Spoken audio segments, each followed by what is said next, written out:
Buenas a todos, bienvenidos a Vaquero Podcast. En esta ocasión tengo el auténtico honor de tener a Lupe Batallán, escritora, activista pro vida y muchas más cosas que va a mostraros hoy. Bienvenida a nuestro podcast. Muchas gracias por el espacio. Te he preguntado antes, pero ¿qué tal en España? La verdad que súper contenta. España tiene en mi corazón un lugar muy privilegiado. O sea, yo tengo mi ranking de ciudades preferidas. La primera es Buenos Aires, es indiscutida. No va a haber nada que la saque de ese lugar. Durante muchos años estuvo Manhattan, pero Madrid la superó fuertemente. Entonces imagínate que venir para acá, además con la cantidad de argentinos que hay, es como un poco sentirse en casa. Bueno, yo creo que hay más españoles en Argentina que argentinos aquí incluso, ¿no? Hay mucho español allí. Sí y no, o sea, tenemos mucho descendiente de español que es legalmente español, pero que es argentino. O sea, yo así, amigos por montones. Acá tenés mucho argentino nacido en Argentina, sí, con acento también argentino y costumbres argentinas. Y de hecho, la primera vez que yo vine a Madrid, me pasé los primeros 2-3 días solamente conociendo argentinos. No conocía españoles, solamente argentinos. Entonces, hay mucho. Quería preguntarte en primer lugar por un tema que a mí me critican bastante, que es, y yo tengo un punto de vista de por qué creo que estamos perdiendo el debate, que es la cuestión de la pornografía, porque es una cosa que parece que no se puede hablar. Yo he leído declaraciones tuyas, diciendo que para la mujer, ¿no?, que te dibujan de una determinada manera como para ridiculizarte. Yo creo que en los hombres es igual o peor, te lo puedo asegurar. Sí, sin duda. Pero es un debate que yo creo que se está perdiendo por culpa de fans y de otro tipo de plataformas, porque lo blanquean, lo dejan como bonito, como que hay gente que haciendo muy poco puede vivir muy bien y luego no tiene consecuencias, y todo el mundo cree que puede ser esa persona que le va bien dentro de esa industria, sin contar problemas mentales, venéreas y otros problemas que puede tener, o problemas sociales. Pero claro, la mayoría de la gente que está en ese mundo, tanto OnlyFans como los adictos a la pornografía, como porque hay adictos a la pornografía, hay mucha gente que cree que no. Yo incluso cuando hablo con amigos míos y les digo, intenta estar un mes sin ver... Una semana. Un mes, prueba un mes, ¿no? Y están que no pueden, ¿no? Entonces, claro, cuando eso pasa es que hay algo, ¿no? Puede que no sea en su caso grave, pero algo hay, ¿no? Algo que no te viene bien. Ya no sos dueño de vos mismo. Claro. Entonces, yo creo que el debate se está perdiendo, y de hecho cuando hay debates públicos, nosotros tenemos una camarada, se llama Carmen, que tuvo un debate hace poco con Ramsey Ferrero, que viene aquí también, que ella supuestamente es tradicional, pero ella defiende la prostitución, el derecho a que la gente haga OnlyFans, o sea que eso para mí no es muy tradicional, ¿no? Soy yo más tradicional que ella. Y claro, en los comentarios y en las cosas del debate, aparte de que la acosaron puteros y gente de ese estilo, hablamos ya de prostitución, no de pornografía, es como que socialmente ya se te ve mal, ¿no? Ya es antifeminista igual que yo, pero ya es como, no, es que eres feminista, no, es que eres... Y no, en realidad no, pero veo como que hay un ataque frontal a cualquier posición y se hacen espantapájaros a cualquiera que estemos en contra de estas cuestiones, o con el abolicionismo feminista o con otras cuestiones que en realidad no tienen mucho que ver con nosotros. Bueno, vos fíjate que tocaste una cantidad de temas tremendos, porque es cierto, hay un montón de información de esto, y la verdad es que como muy pocas veces nos tomamos el tiempo de formarnos. O sea, realmente son pocos los temas en los que uno dice yo me voy a interiorizar y me voy a formar y voy a entender como cuál es la dinámica que hay detrás. La pornografía se lo trata como si fuera un tema súper sencillo y es súper complejo. En primer lugar, por esto que decías, ¿no?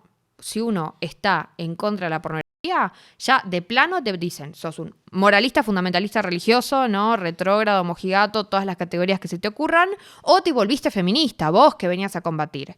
Ahí hay grandes diferencias y uno, si rasca un poquito y estudia la historia, te das cuenta.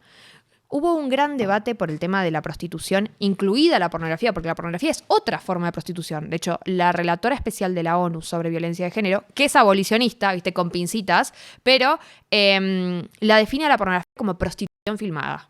Yo estoy dentro de ese colectivo que dice esto es una modalidad de prostitución, porque en definitiva le estás pagando para que tenga sexo, no con el cliente, sino con otra persona a la que también le está pagando para que tenga sexo y lo está grabando y lo está subiendo. No cobran por sexo, es prostitución. Claro, es prostitución. De acá a la China, cuadra perfectamente con la definición. Ahora bien, ¿qué pasa?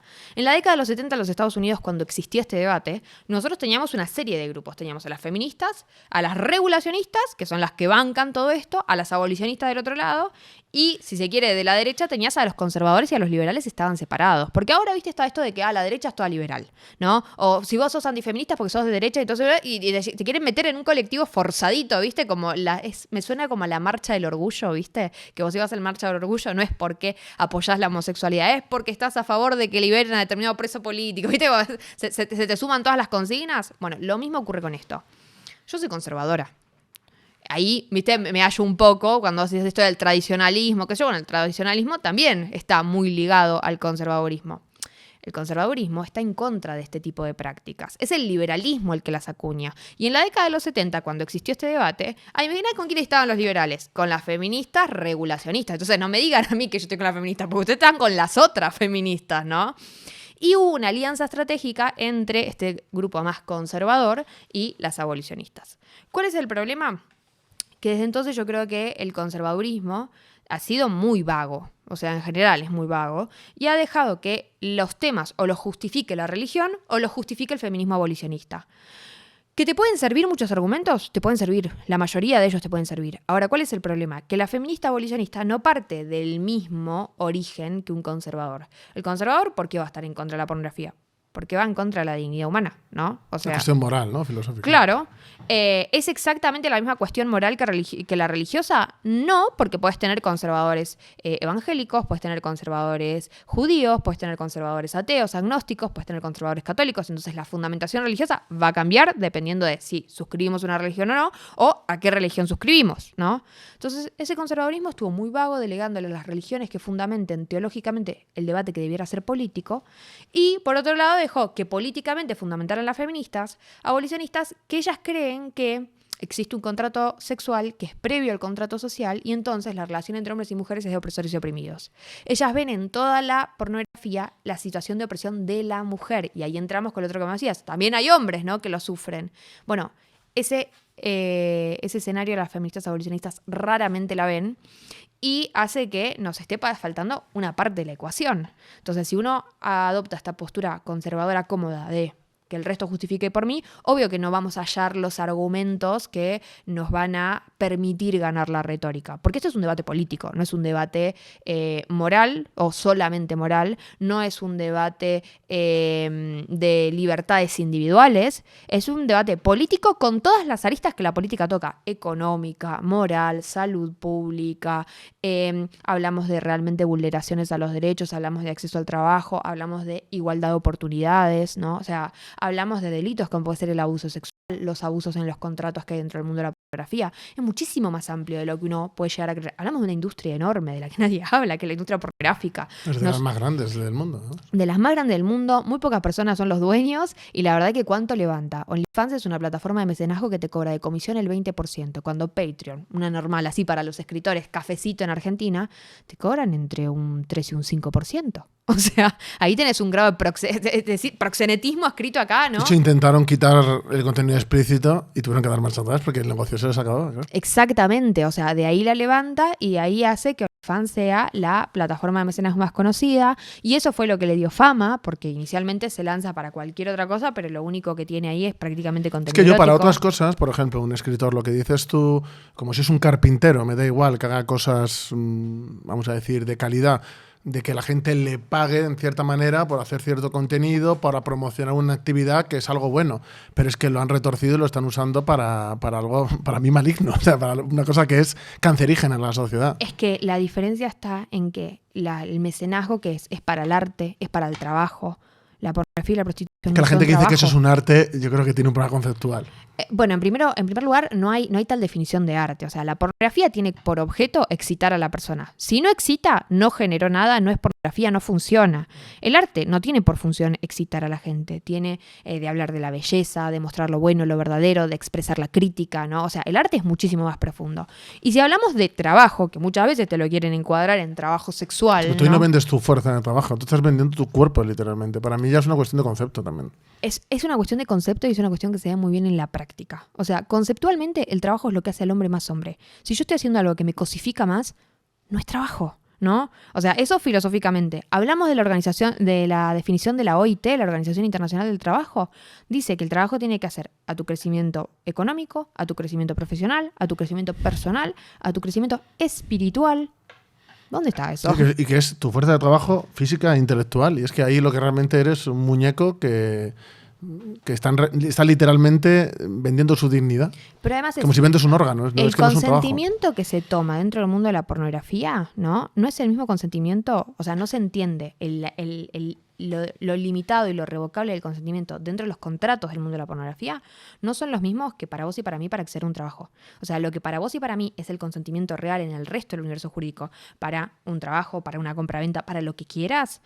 Si nosotros lo ponemos en comparación a lo que es dentro del mundo de la pornografía, lo del mundo de la pornografía es abusivo. Para nosotros el consentimiento es limitado y además es revocable, y dentro del mundo de la pornografía es ilimitado y irrevocable. Eso nosotros no lo aceptaríamos como consentimiento. Esa es la primera. Segunda, los actores porno les tienen cargas y sufren situaciones de discriminación que en cualquier otro trabajo tienen sanciones legales tremendas, y en el mundo de la pornografía se permiten.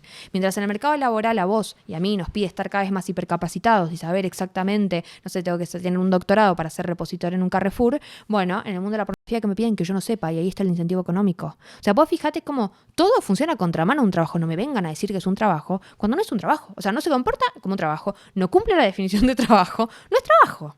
Es explotación sexual. Pero si nosotros lo encuadramos dentro de explotación sexual, tenemos que hacernos cargo que las personas que están voluntariamente, aparentemente voluntariamente ahí, realmente no están, ¿no? Y luego también que hay como una élite, que es lo conocido, que luego muchas de ellas cuando lo dejan, porque eso tiene un periodo de tiempo, sobre todo para la mujer o para la mayoría, ahora con los fans se está expandiendo, eso es verdad, pero muchas de las que lo dejan, yo he visto muchas personas que cuando dan un paso adelante esas chicas, o mujeres, ya son mayores, algunas, y dicen, mira, dejo el porno, me da cuenta, tratamiento psiquiátrico, pasan por todo un periplo y se ponen a denunciar lo que es el porno, ¿no? Y todo el mundo, hipócritas, y ella va a hablar. Pues yo pienso que es al contrario. Ellas que lo han vivido son las que más pueden hablar realmente de por qué llegan ahí. Incluso gente que está en la élite de ese mundo, de por qué, incluso estando así, ellas ven que ese mundo es tan oscuro y tan nocivo.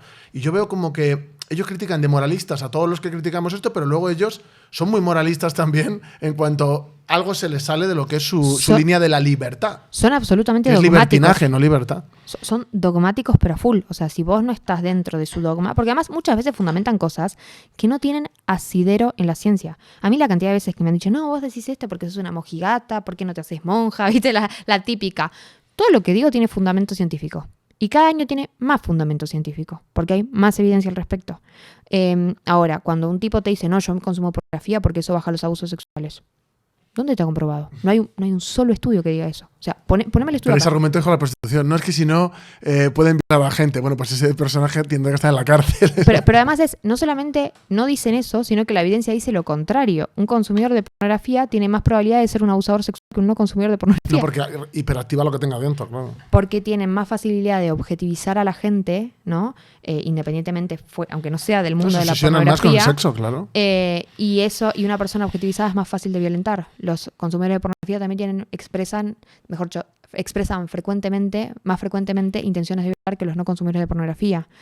Tienden a justificar más las violaciones. Claro, esto no significa que claro, porque luego hay gente que va a decir, pues yo no soy así, ya, pero es que esto no es una cosa de todo el mundo, es simplemente un estudio que dice que es más tendente a, ya está, o sea, no es que todo el mundo, es que la gente es muy dramática con esto de los estudios, como si, no, es que estás diciendo que todos, no. No, las tendencias son tendencias, no quiere decir que es una generalidad del caso uno más uno igual 2, quiere decir que si yo, por ejemplo, todos los días como en McDonald's y probablemente en algún punto se me tapen las arterias, puede llegar a existir, ¿puedo tener una salud fantástica y que eso nunca me pase? Sí, obvio que no, pero si no me expongo al riesgo, lo más probable es que me evite posibilidades a futuro. Funciona de la misma manera. Porque fíjate que cuando hablamos de salud, la gente no se lo toma tan así, ¿viste?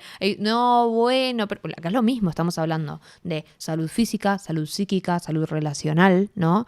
Y la gente, con tal de tratar de justificar el mal hábito que tienen, porque también es eso, es no hacerse cargo de que lo que estoy haciendo tiene un impacto en los demás.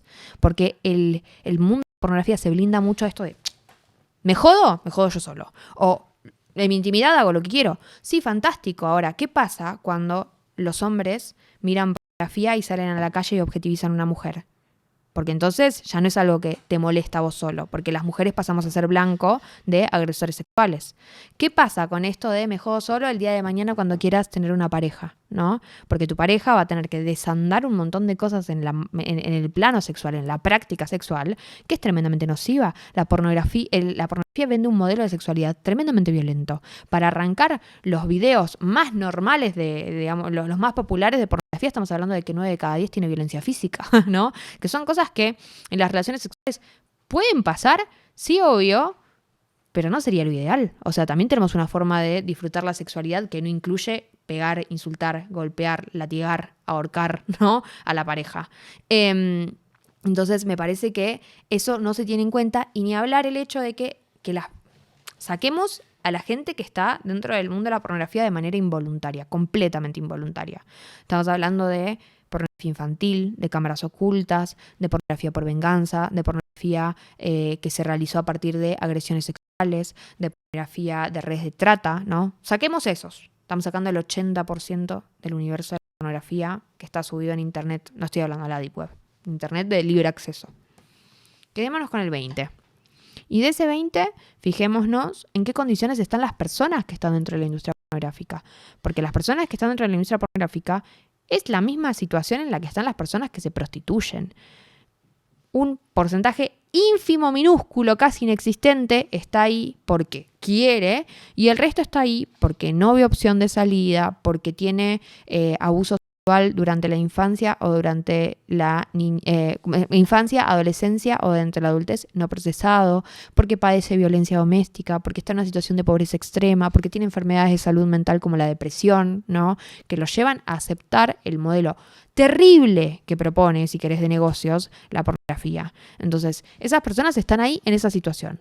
¿Es justo que en una sociedad que hablamos de progreso, que hablamos de avance, que hablamos de libertad, dejemos, nuestro placer sea a costa del sufrimiento de las personas más vulnerables de nuestra sociedad? Yo creo que no, porque viste, cuando te tachan de moralista y demás, no se hacen esa pregunta, porque no estamos yendo a agarrar a la persona empoderada, al fuerte, al que se banca todo, estamos yendo a agarrar al que está siendo pateado en el piso y decir, de este voy a disfrutar yo. Es terrible, ¿no? Y además, esas personas, no solamente tenemos un valor social de la no protección, de el arremeter contra el vulnerable, ¿no? De no cuidado, sino que esas personas tienen una familia, tienen una historia, son importantes para alguien. A mí, bueno, algunos lo conocen, ¿no? Mi hermano estuvo dentro del mundo de la luego te quería preguntar por eso. Mi hermano estuvo dentro del mundo de la pornografía. En realidad yo empecé a estudiar esto, no tenía nada que ver, no es que lo empecé a estudiar por mi hermano, sino que yo lo empecé a estudiar y a los 3-4 meses de estar full estudiando, escribiendo un libro, me enteré que esto había ocurrido en mi casa. Y mi hermano mayor... Y cuando mi hermano se metió en el mundo de la pornografía pensando en una situación de muchísima vulnerabilidad, se había quedado sin trabajo en la cuarentena, lleno de problemas, cuando alguien se le acercó a decir, esto es una forma de conseguir dinero de manera legítima, él lo aceptó y pensó que estaba 2 años y que después adquiría estabilidad financiera. Le habían prometido tanto dinero que se iba a comprar un departamento, listo, ya no había problema, se iba un recuerdo de la juventud, alguna aventura, ¿no? Una anécdota curiosa. A los 2 años mi hermano no se estaba comprando un departamento, nosotros le estábamos comprando un cajón. ¿Por qué? Porque se contagió de una enfermedad de transmisión sexual como el HIV y después le agarró cáncer, que es una enfermedad tremendamente asociada a las personas que están contagiadas de HIV, por más que el tratamiento funcione de manera correcta. Cuando se activa el virus y cuando la persona ya pierde toda capacidad de defenderse, de su sistema inmune de defenderse. Para eso el HIV es una enfermedad donde si vos controlás tener la suficiente cantidad de leucocitos, es decir, de células blancas para poder afrontar las enfermedades, no tendrías que tener ningún problema. Se toma una medicación para mantener estable esas células, que después si no se van a poder regenerar. Mi hermano nunca llegó a desarrollar SIDA. ¿Cuál es el problema? Que una persona incluso tratada, ¿no? con el tratamiento, con esto controlado, tiene más probabilidad de desarrollar otras enfermedades, entre ellas el cáncer, que fue el caso de mi hermano. Entonces digo, como tampoco es porque uno hace tratamiento y está a 10 puntos, ¿no? Además de que hace tratamiento de por vida todos los días, una cantidad de pastillas enormes, que viene con otras consecuencias. ¿Y por qué cuento esto? Porque a mí me chocó un montón que cuando yo voy al Instagram de mi hermano alguna vez, ¿no? Y me pasó de leer los comentarios que le han dejado las personas que lo seguían por el mundo de la pornografía o demás en sus fotos de Instagram. Literalmente me acuerdo una vez uno que dice, qué poronga se perdió el mundo, una cosa así, ¿no? Mi hermano ya muerto. Eso es lo que le importaba, ¿no? No, pero además no pensaste ni por un minuto que hay una familia que está llorando a esta persona. ¿No? O sea, ¿qué era para ellos él? Un cuerpo. Era un pene, para una mujer que eran unas tetas, ¿no? O sea, digo, eso era. Ahora, para mí eso mi hermano no era. Y yo me acuerdo que le contesté, le dije, tendrías que borrar el comentario. La persona nunca lo borró, ¿no? Pero digo como, mi hermano es la persona que a mí me llevaba y me traía del colegio cuando yo era chica. Mi hermano es el papá de mis sobrinas. Mi hermano es la persona que me falta todo el tiempo que quiero ir a ver una película al cine de Marvel y no tengo ya con quién. Mi hermano es esos chistes y esa mirada que falta en la mesa cuando estamos en la sobremesa charlando en familia. Digo, el impacto de la vida de una persona es enorme para terminar reduciéndola a algo tan tonto o tan estúpido como una parte del cuerpo. Pero fíjate cómo los consumidores tienden a asumir que esa persona no cumple ninguna función social, que no hay ningún rol social en el mundo para ellos, salvo de ser una parte de un cuerpo que les genera o no placer en un video pornográfico. Y eso es terrible. Antes has dicho, yo lo pienso firmemente, de que esto parte de lo liberal. De hecho, se da en la mano un poco lo liberal y lo woke. De hecho, por ejemplo, el 8 de marzo pone el símbolo feminista, el Día de la Visibilidad Trans pone la bandera trans. Es decir, están intentando hacer creer que son parte de ese progreso de la sociedad y se dan la mano, en este caso, lo liberal. Claro, porque hay mucha gente que dice, no, yo no soy liberal, ya, pero tus actitudes, tu modo de vida, todo eso sí es liberal. Con lo woke, que para mí lo peor que tiene lo woke también es la esencia liberal que tiene, porque un poco se fusionaron a partir del 68 sobre todo, y todos estos defensores, muchas actrices porno que son muy famosas, ¿no? Que parece que son de Podemos, o sea, aquí en España. El progresismo es absolutamente liberal. No, yo también lo digo siempre, y hay gente que se me tira encima, pero yo veo que lo peor que tienen es precisamente lo que han tomado de lo liberal, porque además lo han degenerado todavía más. Y de hecho ahora es lo dominante, por así decirlo. Y creo que en el mundo de la pornografía, la legitimidad que ellos dan también, que es la libertad individual, en este caso de la mujer, que claro, la mujer ya es todo el mundo, y claro, lo justifican como que los que queremos hacer algo al respecto somos autoritarios, violentos, que queremos imponer. Pero claro, en una sociedad, si en vez de avanzar hacia ese desarrollo futuro, que es lo que ellos llaman el progreso, estamos evolucionando hacia nuestra destrucción moral, pues habrá que poner coto a eso. Y eso no es ser nada, sino en todo en la vida, cuando algo se desvía y va hacia un precipicio, pues intentan reorientarse. Entonces, ¿por qué en esto no? Lo que pasa es que más vos fíjate cómo la etiqueta de liberal quiere decir liberal es el que ama la libertad. No, el liberalismo es un mal entendimiento de la libertad. O sea, de un lado tenés el liberalismo y en el otro extremo tendrás, qué sé yo, de pronto un comunismo autoritario, si querés, ¿no? Ahora, yo no sé si es la contraparte, pero bueno. No, bueno, digo, pero para que la gente lo ubique bien, ¿no? Sí. Digo, yo no estoy hablando ni de uno ni de otro. Y a los dos les critico lo mismo, ¿no? El mismo tipo de problemas. Cuando uno habla en contra del liberalismo, no es porque querés meterte en la intimidad de la gente y hacer una especie de gran hermano y controlarles todo. No, es porque hay prácticas que no pueden estar por encima del sufrimiento de otra persona. Por la misma razón se prohíbe la pornografía infantil y nadie está gritando nada. La moral del liberalismo, aparte de la libertad, en realidad es la búsqueda del beneficio. Es que en realidad su moral es esa. Entonces... Y lo que pasa es que en principio tienen es un tema el liberalismo. Primero porque el endiosar la libertad como si la libertad no tuviera ningún tipo de límite es complejo, ¿no? Es como si yo dijera cualquier otra cosa que ponga, ¿no? Por buena que sea, cuando la desato, ¿no? Le quito todo tipo de límites, se va a comer el mundo. El problema no es la libertad, el problema no es el mercado, el problema es el lugar que le dieron a la libertad y al mercado, que tienen que ser herramientas al servicio del hombre, no poner al hombre al servicio de eso, ¿no? Eso es el primer punto. Pero además, por otro lado, el liberalismo tiene encubierto una retórica extremadamente hedonista, donde se confunde la felicidad, ¿no? De la mano de la libertad viene la felicidad y la felicidad con el placer.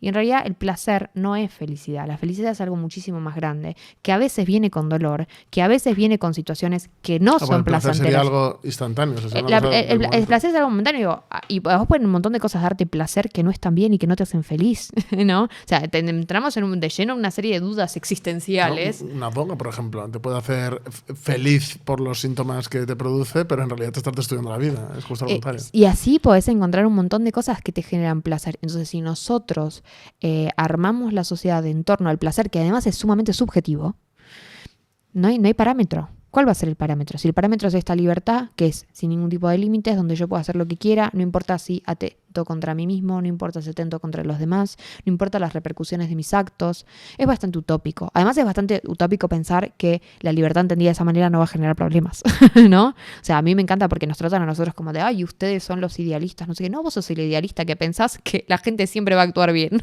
¿no? Hombre, ellos no pueden decir idealista a nadie cuando creen que la mano invisible va a solucionar sus problemas. Pero además es tipo, nosotros, por ejemplo, yo soy católica, ¿no? Somos los aleluyos que somos ingenuos en la vida y que encima, no sé qué, y ellos creen que toda la gente tiene buenas intenciones. Ay, no, pará, pero vos querés meterte en política pensando que todo el mundo tiene buenas intenciones. Me parece que es un poquito ingenuo. Ahora, todos aceptamos esa retórica. ¿Por qué? Porque es hegemónica. El liberalismo es extremadamente hegemónico, ¿no? Hoy es la realidad. Si vos querés criticar eso, te ponen en antípodas, ¿no? Con connotaciones negativas, donde tu modelo no funciona. Mis modelos nunca se probaron, pero lo que te puedo asegurar es que este relato está igual de armado que el progresismo. Y que el liberalismo, vamos a decirlo, más puro, tampoco ha existido, ni va a existir en ningún sitio. No, además, viste, me encanta eso. No, yo no soy liberal de otra cosa. Lo que pasa es que lo que yo defiendo nunca se hizo. Sí, mira, la izquierda dice lo mismo. Todo el mundo dice lo mismo con sus modelos, es verdad. Ninguno es puro. Yo lo único que te puedo asegurar es que nunca voté a nadie convencida. Así que evidentemente, y nunca hubo un político que vos digas, che, yo quisiera vivir en el país donde gobierna este político actualmente.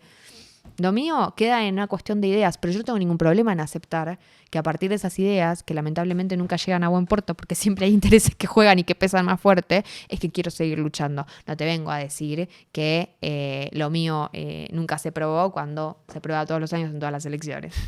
Quiero seguir con el tema de la prostitución, pero has dicho otro concepto que a mí me interesa y que, bueno, es un poco el argumentario feminista en un sentido amplio, que es el mito del patriarcado. Porque, claro, el patriarcado sí que existió para mí en Europa, pero llega un momento en que hay un desarrollo económico y social que destruye ese patriarcado. Es decir, el patriarcado es un sistema socioeconómico que privilegia al hombre por encima de la mujer por el mero hecho de serlo. Eso no pasa. De hecho, aquí en España las leyes son al contrario. Entonces, ese patriarcado ya no existe. De hecho, hay una autora argentina que de hecho ha entrevistado ahora al expresidente de Argentina, Rosana Kramer, que tiene un libro sobre el patriarcado, y hay muchas cosas que no estoy de acuerdo con ella, otras sí, me parece muy interesante y muy valiente lo que dice de las denuncias falsas, lo que dice del patriarcado, hay cosas que son muy interesantes en ella. Yo de hecho la traje online, pero la traje al podcast. Y claro, ella, por ejemplo, el desarrollo que hace sobre que el patriarcado no existe, a mí eso me parece muy correcto. Además, hace una perspectiva materialista que a mí me agrada, pero veo, sin embargo, que el feminismo sigue con ese mantra del patriarcado, pero que en realidad no se sustenta en nada. Y cuando se habla de, incluso con la pornografía, que ellas están como confrontando al patriarcado, que es imaginario, cuando en realidad lo que están haciendo es subyugar sus vidas a una empresa, porque no es ni al hombre ni a nada, es a una industria y en concreto a la empresa para la que ellas trabajen. Sí, mira, yo creo que este es un tema bien amplio, ¿no? Desde mi perspectiva, no sé si hablaría de un sistema como antes existió un patriarcado como tal, porque el patriarcado en sí mismo tiene una serie de características medio complejas y entiendo, viste, decís, es un tema para gente que conoce. Yo no conozco tanto como para meterme de lleno ahí. Es como el que habla de populismo, hay que saber, ¿no? Pero lo que sí te puedo decir es que esto es innegable, venimos de sociedades que reconocían menos la dignidad de la mujer. No es que la mujer no la tuviera, es que no se reconocía, ¿no? Y eso afectaba en muchas cosas la vida de las mujeres. No sé si afectaba en tantas cosas como hoy dicen que afecta, ¿no? Que afectaba antes, porque siento que también el feminismo ha reescrito la historia. No quiere decir que antes estuviera todo color de rosas, pero tan terrible como lo plantean, algunos ejemplos puntuales no eran. Yo no quiero hacer dibujar todas las etapas anteriores como un infierno horrible, había roles, pero aquí en España, por ejemplo, te estoy hablando de principio de la segunda mitad del siglo XX, una mujer no se podía abrir una cuenta, una mujer si se iba de casa estaba una ley de abandono, ya, pero que eran leyes que privilegiaban al hombre, es verdad, pero es que eso ya no existe, o sea, no existe eso ya. Es totalmente cierto, pero, y además te digo, yo creo, si sostengo que venimos de sociedades... ley de abandono conyugal, algo, creo que se llamaba. de sociedades, sobre todo que todavía muchas perviven, persisten en Latinoamérica, muy machistas. Entonces, obviamente ahí donde hay machismo, yo veo que ahora hay una suerte de reivindicación del machismo por ponerse en contra del feminismo. No es bueno, el machismo. Hay un movimiento muy grande, así. Pero viste, pero no es bueno. O sea, eso es saltar de un lado del péndulo al otro. Ahora. Café Puerto Rico, señores. El café que nos patrocina y que es el mejor café que podéis tomar en esta nuestra querida ciudad y fuera de ella. Código de descuento, Roberto Vaquero, todo en mayúsculas, 10. Tenéis un 10% de descuento. Esta es la bolsa que no le voy a dar a Alicia y me voy a quedar yo. Yo tomo variedad idílico. Ya que nos patrocina alguien, señores, gástense el dinero. Un abrazo a todos y tomen café del bueno. ¿Es cierto existió eso? Sí. ¿Quién contribuyó a que eso dejara de pasar fuertemente? La Iglesia Católica. La Iglesia Católica fue la que educó a las mujeres, la que reconoció desde el primer momento la dignidad de la mujer y la que durante la historia fue avanzando. De hecho, hay muchos cambios sociales que los impulsa inicialmente la Iglesia Católica. ¿Por qué? Porque necesitaba educar para evangelizar, ¿no? Y eso hizo con el tema de la pobreza, eso hizo con el trabajo y un montón de cosas. Ahora, la borramos del escenario. No, acá no existió. Listo, bueno, reescribimos la historia. Ponemos que todos los grandes avances los hizo el feminismo. Bien, fantástico. Lo ponemos y tenemos la sociedad que tenemos hoy, ¿no? Que dice que los grandes avances en cuanto al reconocimiento de la dignidad de la mujer los hizo el feminismo, que hoy todavía hay que luchar con un patriarcado que estamos de acuerdo hoy que el patriarcado sí o sí no existe. En Europa por lo menos no, en Irán sí. Pero podemos no. decir que existe ciertas problemáticas que afectan especialmente a las mujeres. Sí, pero eso no quiere decir que haya un patriarcado, quiere decir que de esa manera como también hay ciertas problemáticas que afectan especialmente a los hombres. Ahora, ¿cuál es el problema central de esto? Yo creo que el feminismo fue el único que supo dar respuesta equivocada, pero respuesta al fin y reconocer problemas que el resto de la sociedad no quería reconocer. Entonces, si yo soy una mujer que sufre acoso callejero, el feminismo es el único que me lo reconoció. El otro me dice que es un piropo, que no es tan grave. A mí me remolesta cuando me dicen cosas en la calle. Ahora, ¿eso quiere decir que tengo derecho a meter preso a todos los tipos que me digan cosas en la calle? No, pero me encantaría que podamos reeducar socialmente y decir que eso no es un piropo, ¿no? De plano. Digo, ahí tenemos un punto de equilibrio. O quiere decir que porque a mí me moleste, que porque existe el acoso callejero, yo tengo derecho a salir desnuda en la calle y que nadie me diga nada. No, tampoco. Yo tengo que salir vestida, no puedo ir a hacer nudismo por la calle. Pasan chicos, pasa gente. Me pongo en una situación de inseguridad más grande yo. O sea, viste como hay un montón de cosas. Pero vos fíjate cómo el feminismo toma un problema real, que es muy molesto para las mujeres que nos digan cosas en la calle, si querés digo, para la mayoría de las mujeres, porque hay algunas defensoras a ultranza de que les digan cosas guarangadas en la calle y decir que eso es un halago.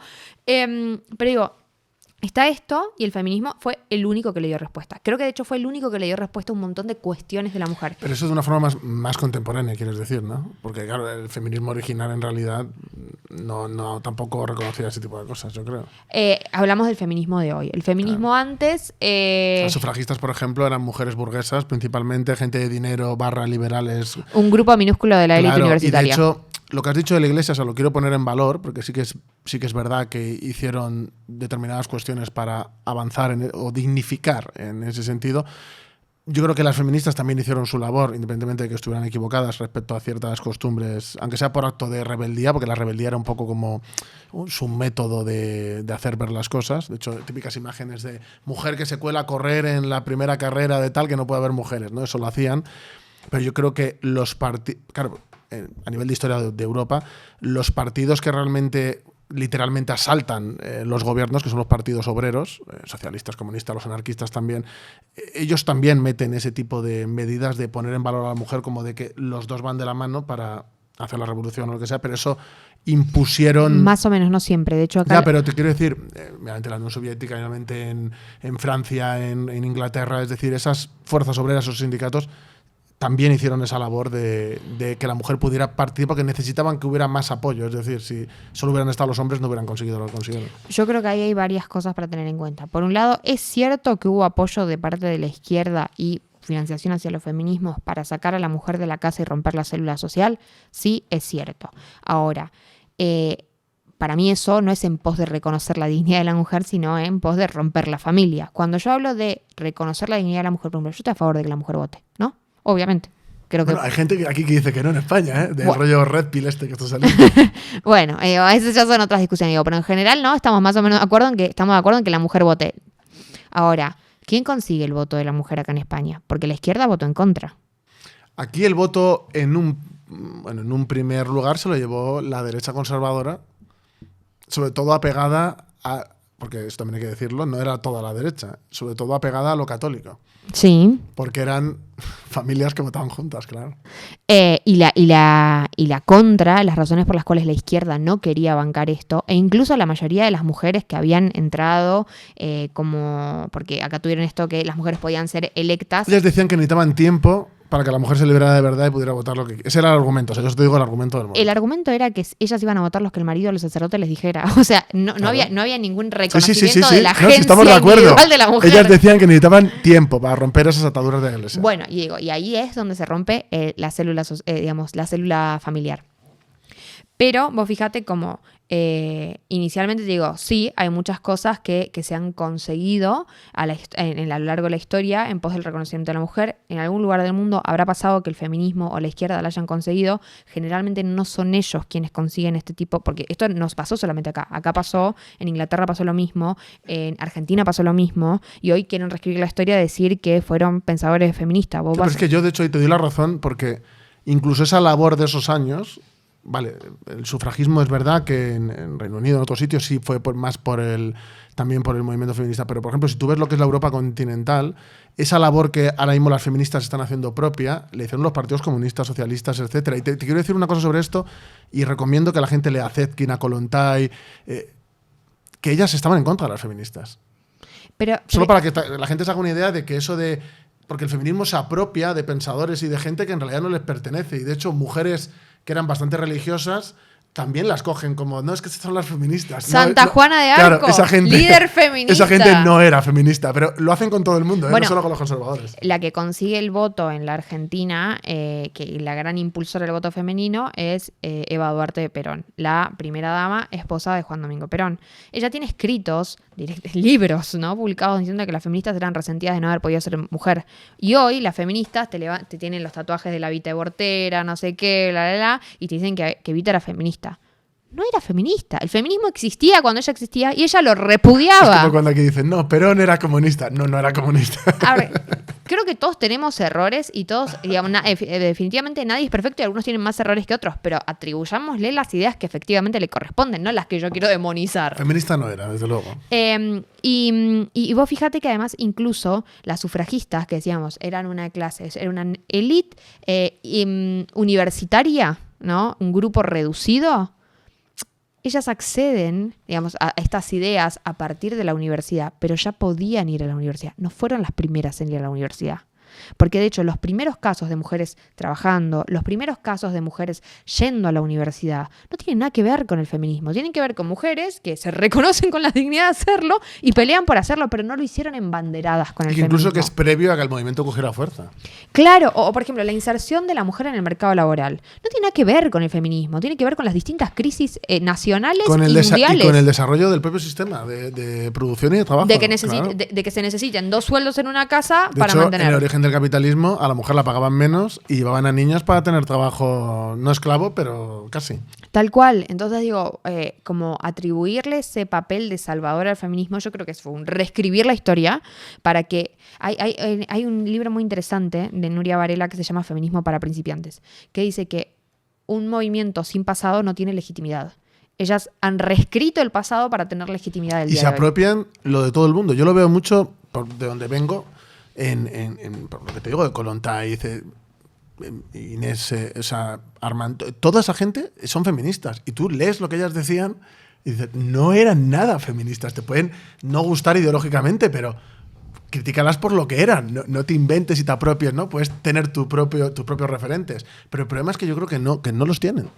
No los tienen, no tienen caso de éxito. Pero también vos fíjate cómo opera la lógica del feminismo. Es, yo que te conseguí todo esto, que es mentira, no te lo conseguí, pero yo que te conseguí todo esto, hoy vos me estás en deuda y tenés que darme lo que yo quiero, dejar de defender ciertas ideas, ser militante mío porque yo te conseguí esto. O sea, ellos ahora hablan mucho del patriarcado, pero en realidad lo que hicieron fue tratar de cambiarle el dueño a la mujer. Antes era el machismo y ahora quieren ser ellas, ¿no?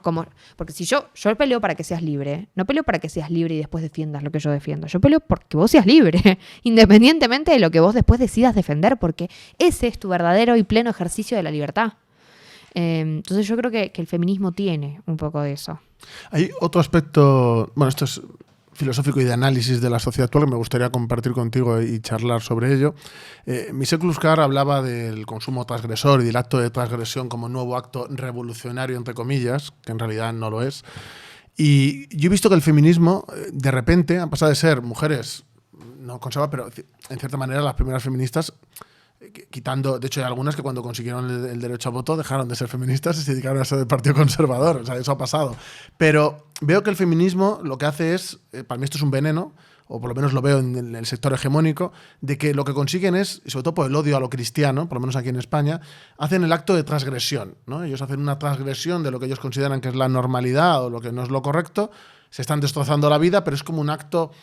Antes era pintarse el pelo de colores, que yo creo que cuando tienes 40 años pintarte el pelo de colores yo creo que denota que tienes algún tipo de problema, pero a nivel sexual, a nivel una presentadora que se metió un micrófono para hacer a ver cómo sonaba dentro, ¿no? O sea, de transgresión, o sea, de cosas que para mí son de tarados, pero que la gente se ríe. Tú ves los comentarios y la gente dice, qué bien, qué transgresor, ¿no? Un hombre disfrazado de mujer diciendo que esto es X o Y, y haciendo prácticas incluso en cosas de que hay niños incluso. Hace poco ha habido un campamento degenerado en el cual los monitores, que era gente de mi edad, se bañaban desnudos con niños pequeños, porque quieren transgredir, y el tío lo decía, quieren transgredir las normas establecidas. Y yo soy ateo, por ejemplo, no tengo fe, pero yo me considero cristiano. Yo soy culturalmente cristiano, a nivel moral. Si hablas conmigo vas a decir, me puedo ir a misa con él perfectamente. O sea, quiero decir, no.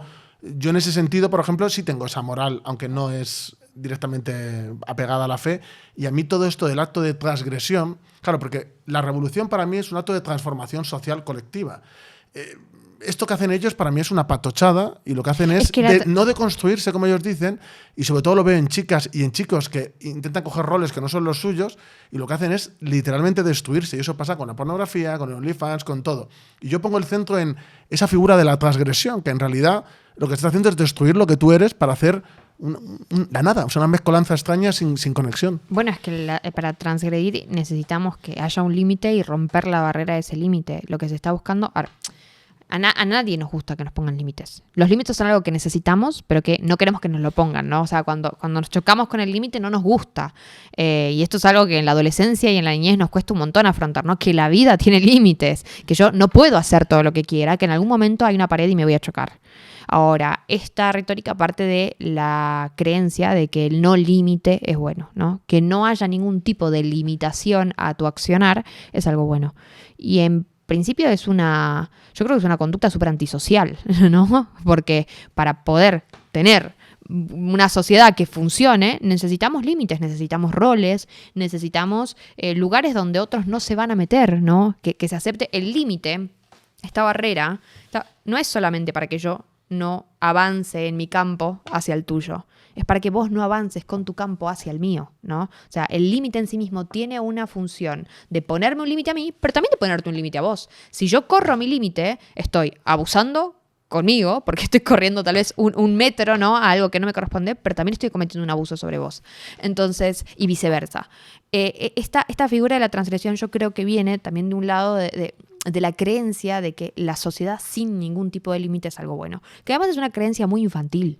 O sea, eso en la adolescencia nos vamos dando cuenta de que no es así. Para cuando llegamos a la adultez se supone que ya tenemos que darnos cuenta que los límites son buenos, ¿no? Que los límites sirven para cuidarnos a nosotros y a los demás de un montón de cosas.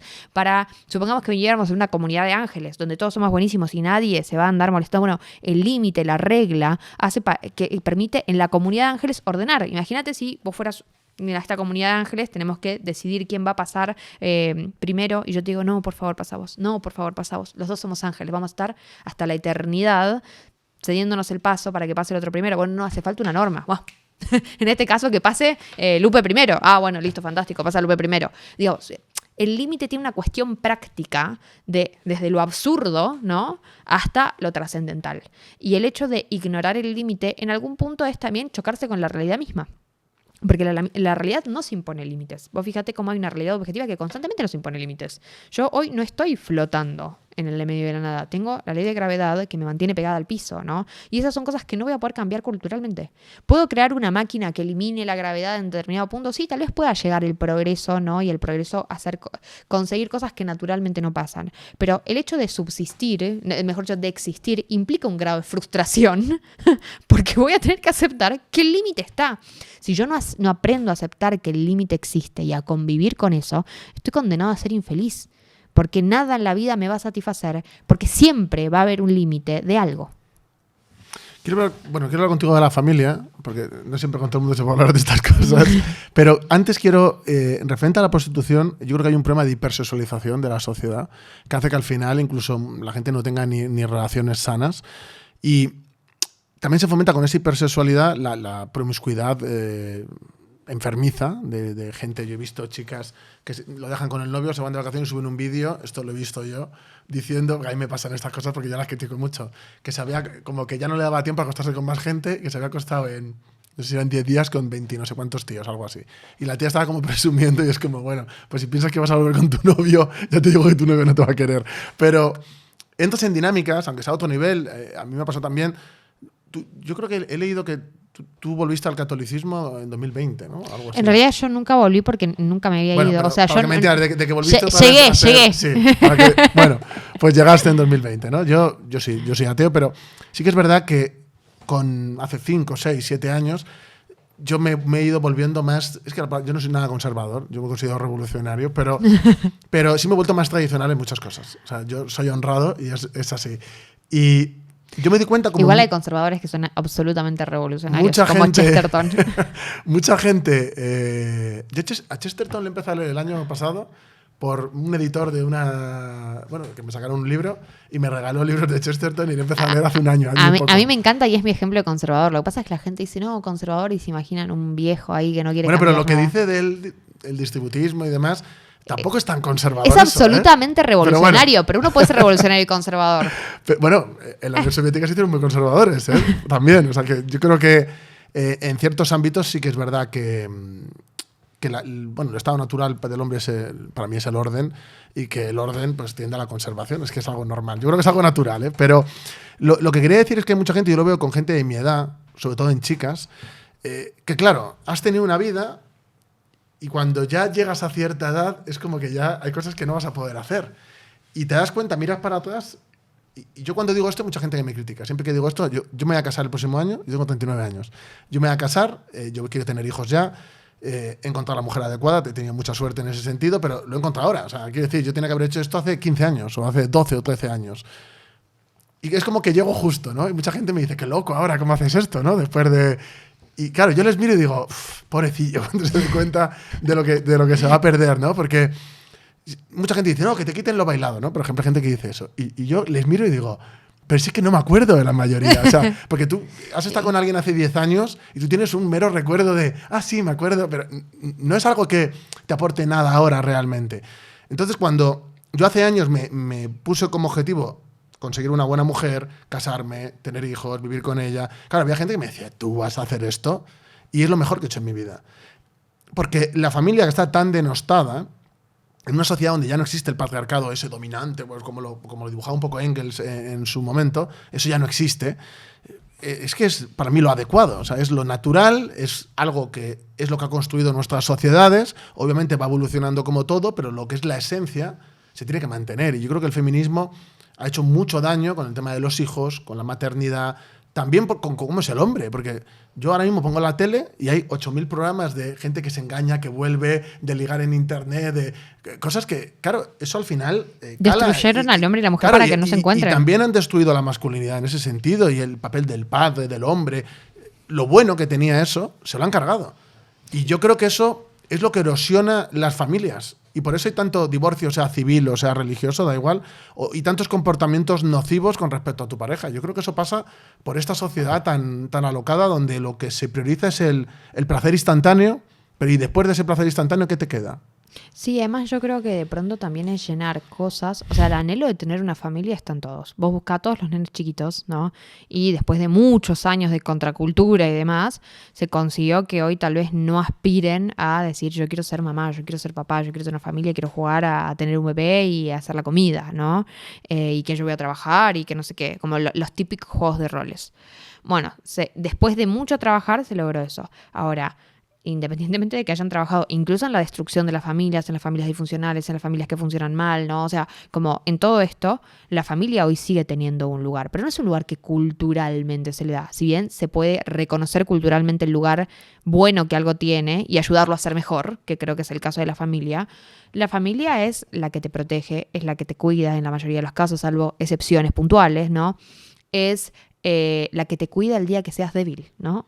Te cuidan desde que sos chiquito y te van a cuidar el día que seas viejo. Son los que te dan compañía, los que te entienden. Porque yo me puedo llevar muy mal con, por ejemplo, un hermano mío, por ponerte un ejemplo, o con mi padre o mi madre, pero pocas personas me van a entender o, digamos, van a estar seteados de fábrica tan similar a mí como puede ser un hermano, ¿no? Después, o sea, yo puedo decidir llevarme mejor, llevarme peor, que esa persona sea más o menos tratable y yo lo mismo.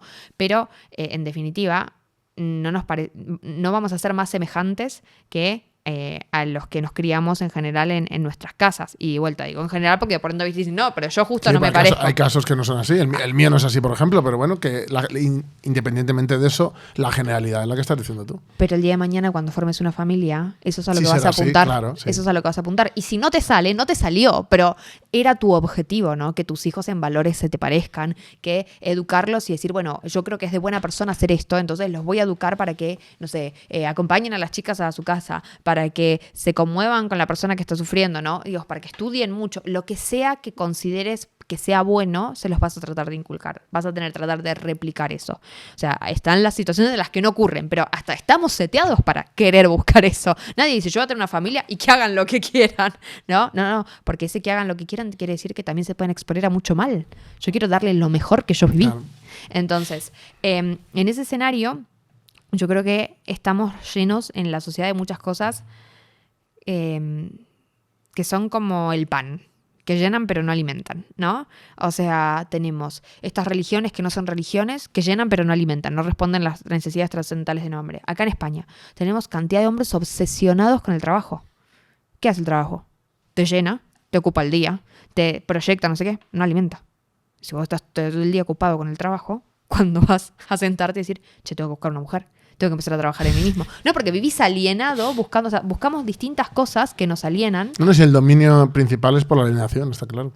Que puede ser la pornografía, que puede ser las relaciones casuales, que pueden ser los videojuegos, las drogas, el trabajo mismo, ¿no? Y en esas vamos. También un poco hay algunas cosas donde tenemos más facilidad de caer, porque lo cierto es que las cuentas no dan, ¿viste? Así como económicamente creo que es muy poca la gente a la que dice yo tengo dinero y tengo el dinero suficiente que necesito para hacer todos los proyectos que quiero, y no te hablo de un quiero sin límites, sino de llegar a fin de mes, no sé qué, como algo normal. Entonces somos un poquito ese ratoncito corriendo en la rueda, tratando de llegar a fin de mes, tratando de conseguir algo más extra por acá, tratando de... en definitiva es comprar una casa, comprar un auto, irse de vacaciones y formar una familia.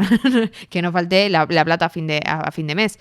Creo que más o menos todos buscamos el mismo sueño. Algunos lo podemos plantear un poquito más abiertamente, otros menos, pero en el corazón de todos está esa tranquilidad. Porque en el fondo también es eso. Es decir, no es que lo natural en una sociedad. Tener la tranquilidad de poder existir y tener tiempo de recreación, tener tiempo de trabajo, tener tiempo de familia, tener tiempo de descanso.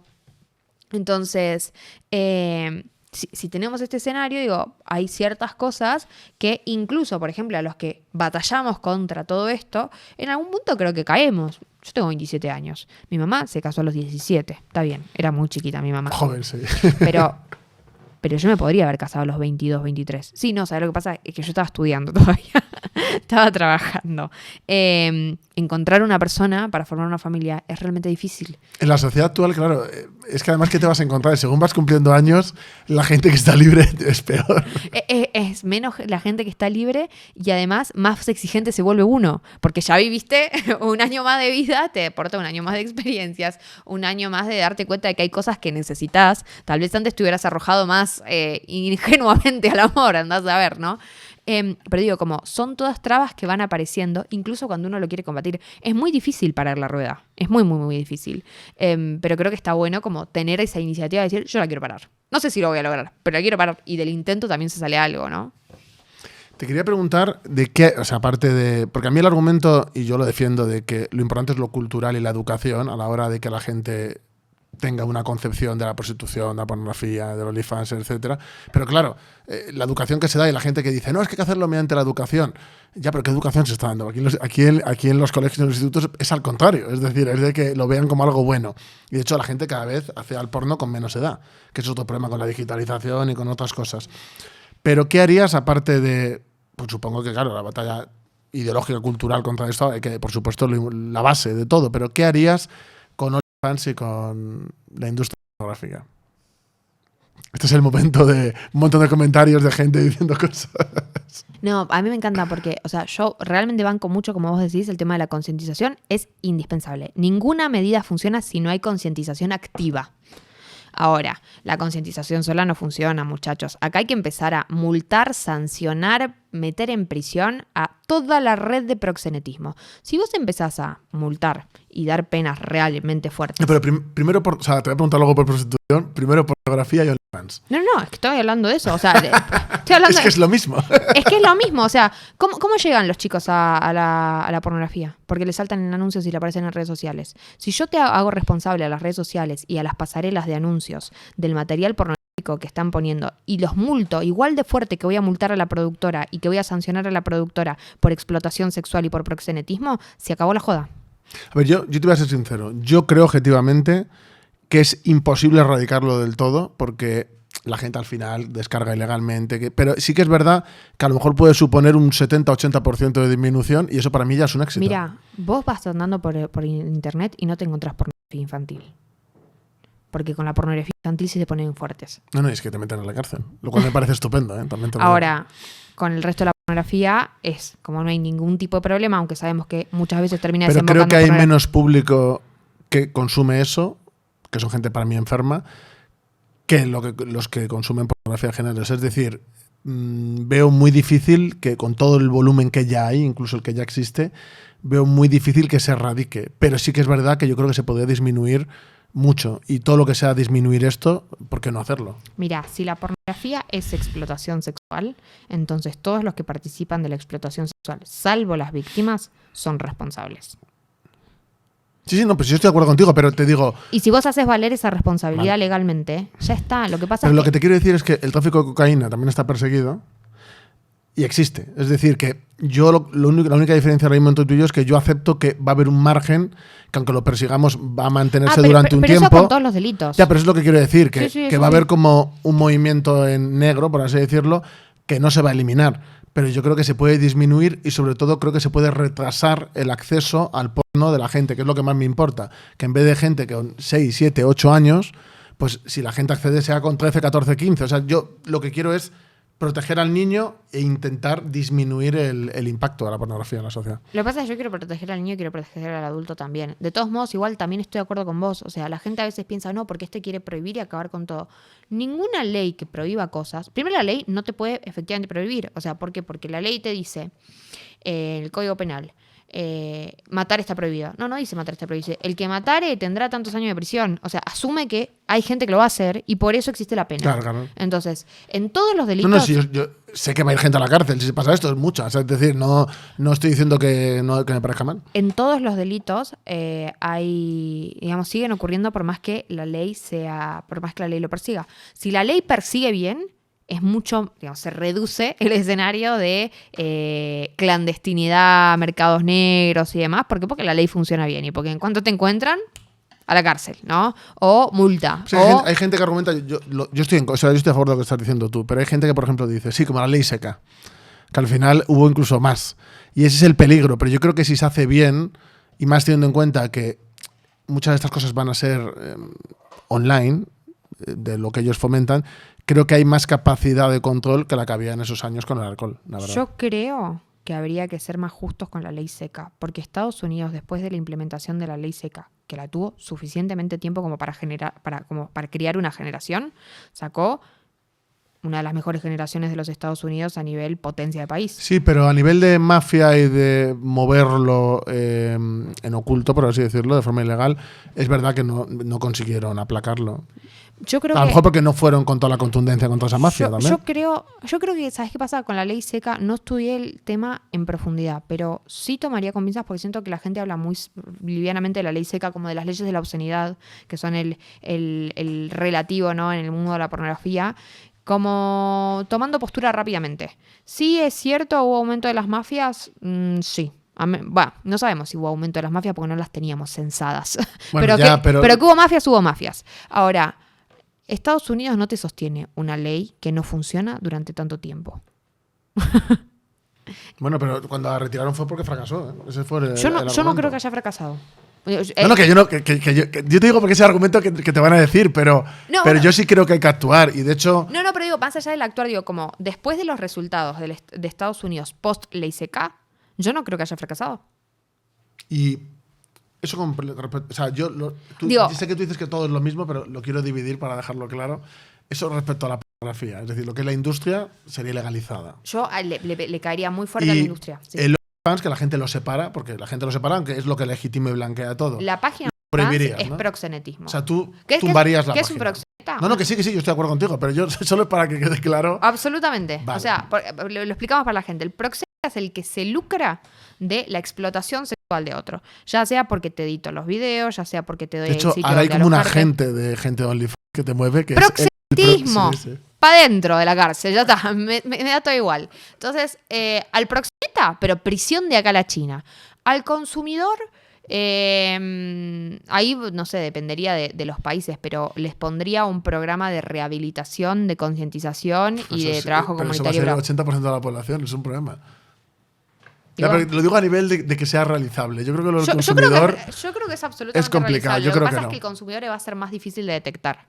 Ese también es el problema. El consumidor es más difícil de detectar. O sea, a lo que es más fácil caerle es a la industria. A toda esa manga de Yo proxenetas. al consumidor no lo veo, pero por el hecho de que es inviable. Porque yo creo que la gran mayoría de gente, hombres y mujeres ahora mismo, consumen porno. Sí, digo, es más difícil de llegar, pero cuando vos llegás, rehabilitación. Ya, pero no puedes mandar rehabilitación al 80% de la población. ¿Por qué no? Porque son muchos. ¿Dónde los metes? No, es que no los tengo que meter en ningún lado. Tengo que obligarlos mediante ¿Pero justicia. en qué programa los metes? Te quiero decir, al 80% de la población. Eso es irrealizable. Vas a tener programas públicos, vas a tener programas privados. Y yo creo que... o sea, por además vos te evitás después tantos problemas. O sea, hay políticas integrales que vas a decir, uy, ¿yo por qué voy a tomar? ¿Por qué voy a educar a la gente gratis? Y es una política compleja. Yo creo que porque hay que ir es a los proxenetas y a las distribuidoras, es decir, a las productoras de todo Todo eso esto. es Pero creo que eso es donde tiene que estar centrada, porque el consumidor es como el que fuma tabaco. Las leyes antitabaco no van contra la persona, no deberían ir contra la persona. Claro, bueno, pero el consumidor está disfrutando de la explotación sexual de otros. Sí, no te voy a decir yo que no. Sí, yo estoy de acuerdo contigo. La cuestión es cómo llevarlo a la práctica y es que la gente no tiene la concepción de que eso está pasando. No, bueno, pero justamente digo, esto se trabaja con concientización, sí, pero con la legislación también. Y hay políticas que van a llegarte a un montón de gente, sí.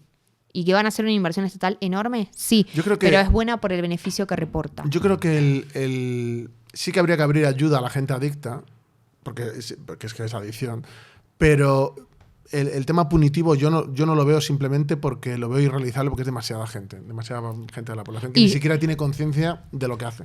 Y si yo fuera, al consumidor le pondría claramente algún tipo de figura, no sé, algún delito excarcelable, una cosa así. Yo, por ejemplo, quiero acabar con, o por lo menos disminuir el tema de la drogadicción aquí en España. Pero yo no atacaría a los consumidores. Muchos de ellos son gente pobres. Lo que pasa es que justamente que el derecho se encargue de eso no quiere decir que estás yendo contra ellos. Pero sí hay algo que tenés que hacer. Por ejemplo, cuando vos hablas de un adicto, tenés que mandarlo a rehabilitación. Que no quiere decir mandarlo preso, quiere decir mandarlo a rehabilitación. Es que si un adicto no es consciente de que es adicto, yo veo ahí que no va a servir. Bueno, por eso tenés programas donde te desintoxican o te desintoxican. ¿Por qué? Porque además un adicto después es un potencial delincuente, por ejemplo, en muchos de los casos. Porque con tal de conseguir droga, no sé qué, entonces son cosas que no podés dejar al azar. Hay algo que hacer. Por más que llegar te cueste un montón.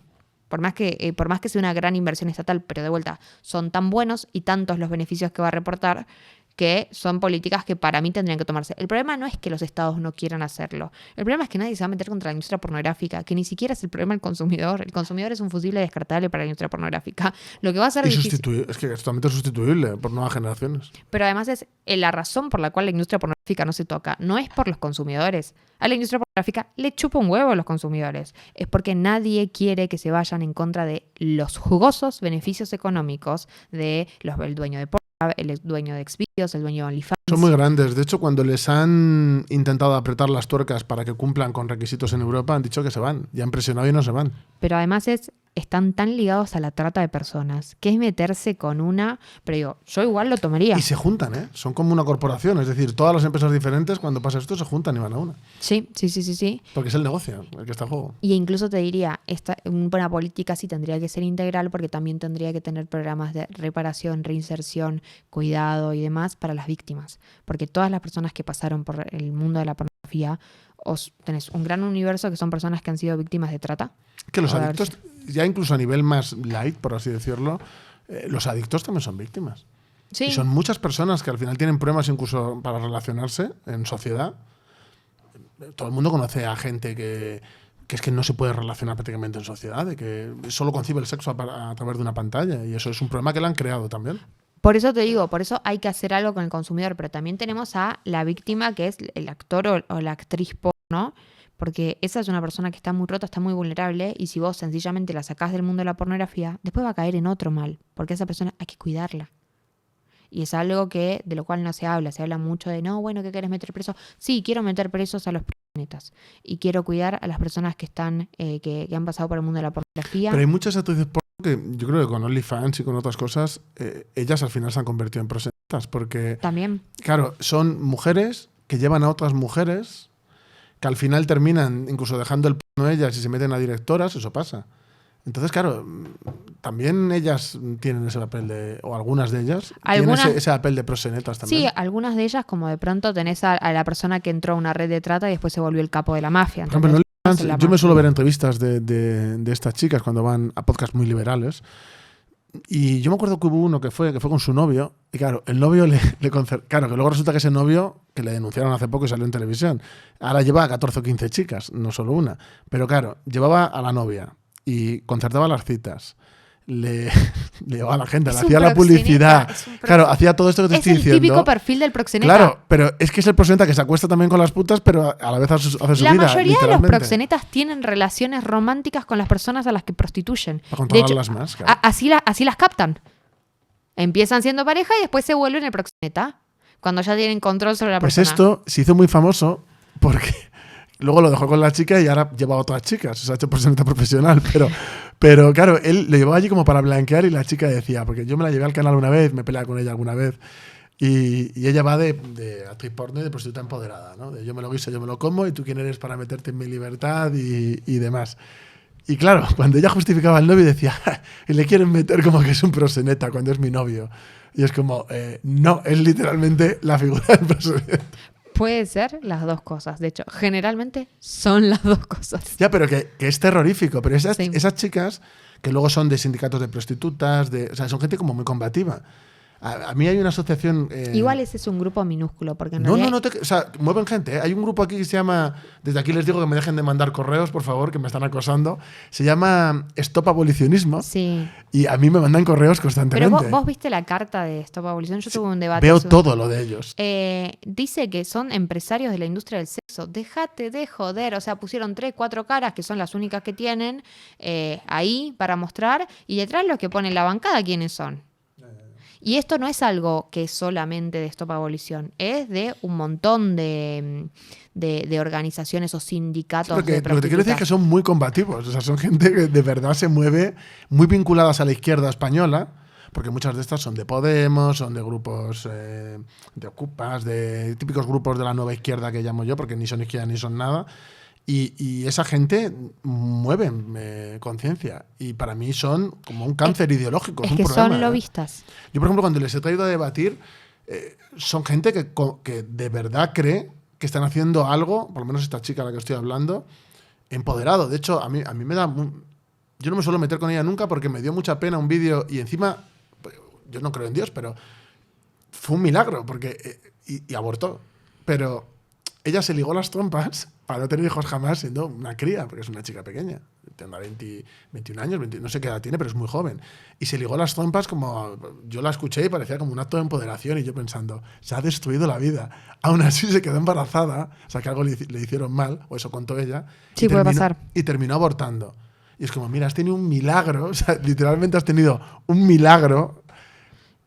Claro, porque no es lo normal. No. Y a lo mejor no le vuelve a pasar jamás y no puede quedarse embarazada jamás. Y lo contaba como riéndose. Qué triste, ¿no? Yo vi eso y dije... Claro, yo normalmente cuando veo estas cosas, yo hacía vídeos, yo critico mucho estas cosas, pero me dio tanta lástima, pero profunda, que no dije nada y me callé. Y luego, después de mucho tiempo, pues digo cosas como esta, pero desde el respeto. O sea, ni siquiera entro a criticarla de verdad, porque me da una lástima y pienso... Una típica frase que decía mi abuela de Dios da pan al que no tiene... ¿no? Pues lo pensé y dije, ¿cuánta gente hay que no puede ni tener hijos y ella hace esto? ¿No? A mí la verdad me dio mucha lástima y me di cuenta de que pasará el tiempo y yo creo que tendrá una dosis de realidad y dirá, ¿qué he hecho con mi vida? Sí, hasta te digo, creo que a veces en esos casos decís, ojalá no se dé cuenta de lo que hizo, porque el día que se dé cuenta va a ser terrible. No, pero es que siendo tan joven, tú no sabes lo que va a pasar. Tú con 20 años puedes querer estar con la vida loca y nunca voy a tener hijos, y tener hijos me esclaviza y lo que tú quieras, y luego a lo mejor cumples 35 y dices, llego tarde, necesito cambiar, mi cuerpo me pide ser madre. Eso le puede pasar, a lo mejor no. Yo respeto a la gente que no quiere tener hijos o que haga lo que quiera, pero no te cierres las puertas, porque a lo mejor tu yo de 20 años no va a ser tu yo de 40. No, pero además tenés que llevar una ligadura y después vas a tener que llevar un aborto también. O sea, como pobre, espero que el día que se dé cuenta, si es que se da cuenta, tenga el suficiente acompañamiento para poder afrontar las consecuencias de lo que hizo, porque es muy duro. Y es que esa gente luego es ejemplo o portavoz de muchas personas. Bueno, y ahí te diría, ¿no? Yo, por ejemplo, las organizaciones estas como Stop Abolición, no es que muevan tanta gente, es que tienen mucho dinero, punto número 1. ¿De dónde salen los fondos de que paga Stop Abolición las organizaciones? Yo sé lo que te dirían ellas, además de forma muy grosera, pero ¿de dónde lo sacan de verdad? No lo sé. Mira, yo te digo, yo cuando tuve la posibilidad de debatir con ellos, solamente una de las 2 personas que fueron por Stop Abolición me dijo cuánto cobraba por hora, cuántos clientes atendía por día. Uno era, no me acuerdo el nombre del chico, que la verdad que... Sería Raj. No. Uno así como pelirrojo. No. Era un chico... Muy educado, eso sí. Muy educado. Que la verdad que, nada, obviamente yo tenía que debatir y debatimos, ¿no? Pero me dio muchísima pena. Yo a él le creo que efectivamente esté dentro del mundo de la prostitución y sin duda que no solamente ha de estar, sino que por las cosas que él cuenta también va contando que hay muchas situaciones desagradables que tiene que vivir y ojalá algún día pueda dejar de vivirlas. Ojalá algún día se dé cuenta también de que militar esas situaciones no es hacer que su situación cambie para mejor. O sea, negar el mal que hay en su vida no hace que desaparezca el dolor, ¿no? Pero bueno, eso más allá de eso. Pero la otra persona que vino, que se vendía como empresaria, como que ella era su propia empresaria porque tenía su propio piso, lo que relató fue una situación de proxenetismo. No decía cuánto cobraba la hora, no decía cuántos clientes tenía por día o a la semana. Decía que ella nunca vivía situaciones de violencia. Está todo bien, pero a mí me parece que esa persona no ejerce la prostitución, bajo ninguna circunstancia. Anda a chequearlo, ¿no? Pues si primero no me vas a decir cuánto cobras la hora, ¿qué problema hay? Si estás tan orgullosa de lo que estás haciendo. Si querés que todo el mundo viva de esa manera, promociona tu trabajo de verdad.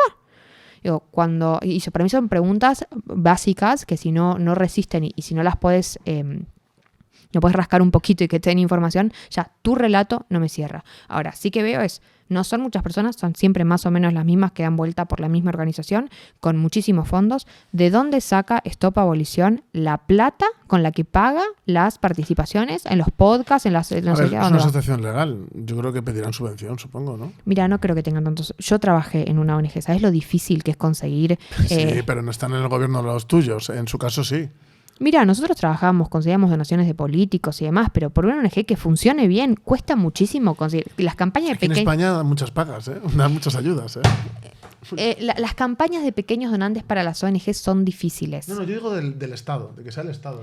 Podría llegar a ser el Estado. Yo creo igual que esas cosas a veces suelen venir mucho más de empresas o de grandes organizaciones filantrópicas. De hecho, Aquí viene mucho dinero del Estado también, a asociaciones. Mama Cash, Red Umbrella y la Open Society tienen un Hombre, ellos también, por supuesto. No, vamos a ver, una cosa no quita la otra, porque te digo otra cosa, el gobierno de España, del PSOE, está al servicio de esta gente igual, es decir, el dinero puede fluir por distintos sitios, pero son los mismos. Y además de los empresarios del sexo. ¿Por qué? Porque son ellos los que ganan el dinero y los que se nutren de que después se avancen en legalizaciones, regulación de este tipo de cosas.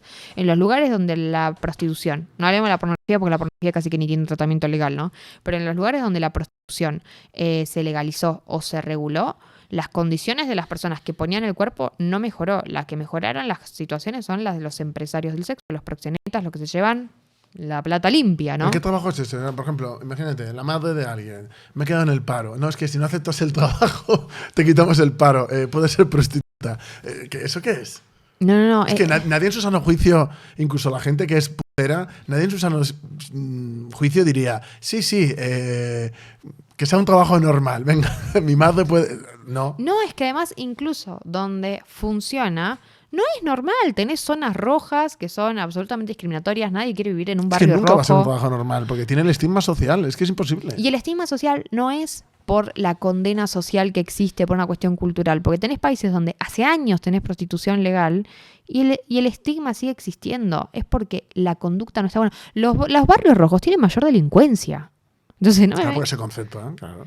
Entonces, hasta las leyes con zonificación y demás, nada resulta bueno de todo esto. Sí que el que se llevaba la plata en negro ahora la puede tener en blanco.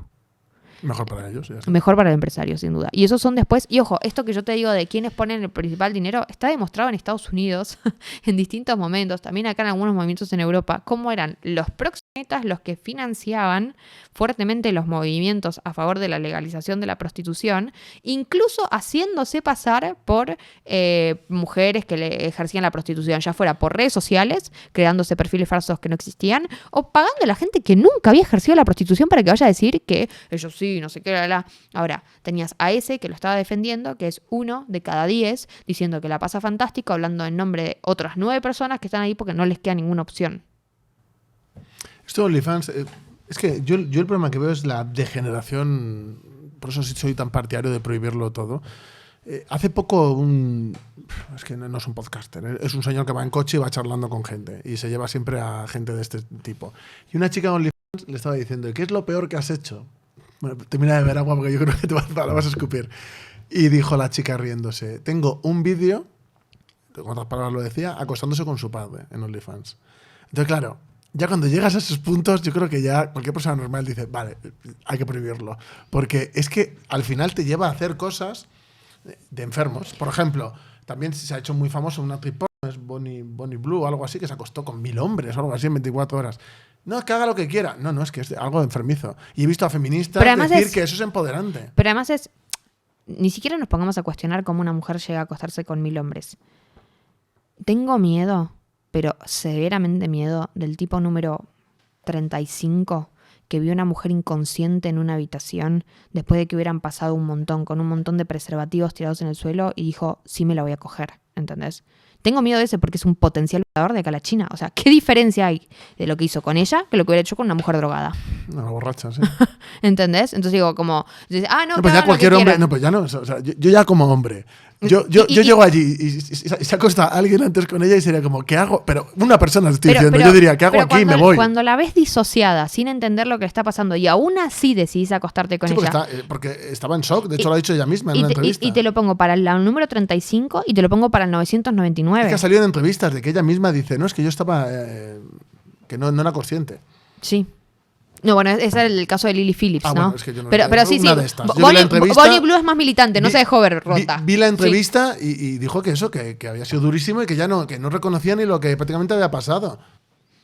Sí, totalmente. Entonces digo, como, no solamente por ella, sino por los que se acostaron, que nadie se cuestiona. O sea, ¿qué hombre en su sano juicio Y ni siquiera te hablo de una cuestión de hombría, sino como, ¿qué ser humano en su sano juicio Va a eso. Ya es que va a directamente va a acostarse eso. con una persona que está disociada, que está en una situación que casi parece una relación en manada, ¿no? Porque tenés olores de gente, las cosas, los fluidos de la gente, la chica medio, o sea, el estrés para el cuerpo de tener relaciones sexuales en un día con 100 o 1000 hombres, es demasiado. O sea, nosotros no podemos estar teniendo relaciones todo el día. Que el cuerpo de la mujer no está hecho para eso tampoco. No. O sea, genera respuestas que no podemos aguantar en esa dosis todo el día.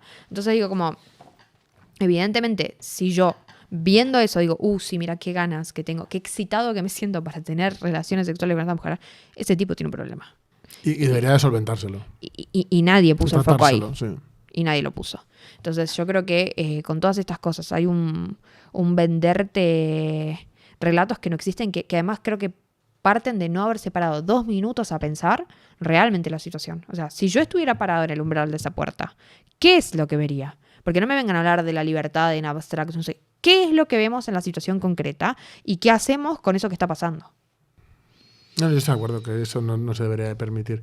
Bueno, antes de preguntarte por la prostitución en sí, Lupe no es feminista, ¿vale? Porque ya me estoy viendo los comentarios. Yo tampoco, ya lo sabéis. Porque es que estas cosas al final, como cogen fragmentos, se viraliza y va a ser, los feministas. No somos feministas. 2 abolicionistas hablando. Claro. No. 2 mujeres feministas hablando. Y no. Pero con la prostitución a mí me parece algo también cancerígeno. Sé que hay mucha gente que está con lo del oficio más antiguo del mundo. No es cierto, no es el oficio más antiguo de nada. Lo más gracioso es que encima es la cocina, el oficio más antiguo del mundo. Pero es algo que para mí también es cancerígeno, porque no deja de ser una industria exactamente igual, basada en la explotación y el sufrimiento ajeno, y pongo especial hincapié en el sufrimiento, a nivel moral es repulsivo, y a mí que se ha hecho de toda la vida, no exime que en un futuro pues haya progreso real, y eso se acabe. Yo creo que es algo muy nocivo y que cualquier sociedad que aspire a ser mejor es una cosa que deberían de dar de lado. Porque sí que es verdad que con el OnlyFans y las de lujo como que viven muy bien, vale, sí, muy bien, tú puedes vivir muy bien. Y me has escrito chicas que se dedican a la prostitución, por ejemplo, que aparentemente no lo parecen, para contarme su caso. Hay sicarios que viven muy bien. Y esa gente, claro, vive muy bien. ¿Por qué? Porque es una mujer que elige, que se acuesta con millonarios, que le pagan una barbaridad, es la excepción. Pero la mayoría de la gente que se dedica a la prostitución no es con esas condiciones. Y aunque haya una excepción, eso no quita que lo general que pasa es algo terrorífico. Y incluso esas excepciones, yo moralmente, y esto que me llamen curilla lo que quieran, pero a nivel de qué queremos para nuestros hijos, no se puede regular a partir de la excepción. Claro, no es algo que recomendable para ninguna sociedad. Y yo, por ejemplo, si soy partidario, yo en las condiciones materiales que hay, yo sé que no se va a poder eliminar. No vamos a entrar ahora a eso porque es un debate más ideológico, pero creo que se puede mitigar y reducir al máximo mientras, igual que lo otro, educamos de una manera diferente a la gente. Me refiero como Estado. Y yo creo que ese es el camino también con la prostitución, porque es que si no, es no hacer nada y que se siga basando esa industria en el sufrimiento ajeno. Pero además, vos fíjate que hay estudios muy interesantes que se hicieron sobre personas, hombres que consumían prostitución, y les dijeron, ¿qué tendría que pasar para que dejaras de consumir prostitución? Y los hombres contestaron, registro público de compradores de sexo, ¿no? Bueno, no les gustaría que sus familias, sus parejas supieran que ellos lo hacen. O que hubiera penas reales. Si hubiera penas reales que me persiguieran por esto, yo lo dejaría hacer. Bajaría mucho el porcentaje. Entonces digo, como ellos mismos lo dicen, a nosotros nos tratan, viste, de, no sé qué. Y la facilidad, porque hay gente que está en la calle, hay gente que está en un local con un luminoso que pone, claro, y esos locales son prostíbulos. Pero además vos fíjate, el modelo nórdico, ¿no? Plantea justamente la penalización al proxeneta y al cliente por comprar sexo, y plantea que la mujer que se prostituye es víctima. ¿Cuál es el resultado? En los países que aplican este tipo de regulación, los hombres jóvenes cada vez tienen más rechazo a comprar sexo. ¿Cuál es la situación de España? Que no, cada vez los hombres, y esto lo dice la Guardia Civil, lo dicen las organizaciones que trabajan con mujeres en prostitución, lo dicen las organizaciones de proxenetas, que la edad de consumidores de prostitución, producto de entrar por el consumo de pornografía, cada vez está bajando más. Entonces, mientras unos la van subiendo y van retrasando el problema, ¿no? Y luchando contra el problema, acá, ¿qué hace? Se baja. Yo, ¿sabes qué? Hace un tiempo, a principio de año, cuando debatíamos ahí con los de Stop Abolición, que yo, la verdad, ese día estaba medio dormida, porque éramos muchos y era solamente yo defendiendo esta postura. Pero me quedé pensando en algo que yo decía, no, bueno, porque los modelos nórdicos aumenta la mafia. ¿Cómo lo chequearon? ¿Tenían censada la mafia antes? Aumentó, ahora tenemos más grupos de mafia. No, lo que hay es que hay mayor control, entonces te enterás cuando hay una mafia. ¿Entendés? Y eso es producto del control. Lo que pasa es que se toma todo de una postura muy ingenua, ¿no? Como, ay, no, bueno, si ahora tenemos más registro del delito es porque ahora hay en proporción más delito. No, es porque ahora cuando hay delito te enterás, antes ni te enterabas. Es que la posición como liberal, incluso amigos que tengo yo que son socialdemócratas, que no, ellos no consumen, pero ellos dicen, no, es que la libertad, hay que ir contra las mafias, pero estaría mejor regulado, porque es algo que no vas a poder evitar. Ya, pero es que a nivel moral tenemos una sociedad cada vez más decadente. Y habrá que poner un punto en el que decir, no, es que tenemos que reenfocarnos, porque si no, vamos a acabar siendo una sociedad de pervertidos. Es que además el argumento ese es estúpido, porque es como decir, no, mira, yo no me voy a meter contra el sicariato, porque igual siempre va a seguir existiendo. Mejor regulémoslo, así sabemos exactamente cómo se muere. La asociación de sicarios. Cómo se muere la gente, en qué condiciones. Tampoco vamos a hacer que el pobre sicario esté en malas condiciones, porque el tipo está trabajando, se está ganando el pan.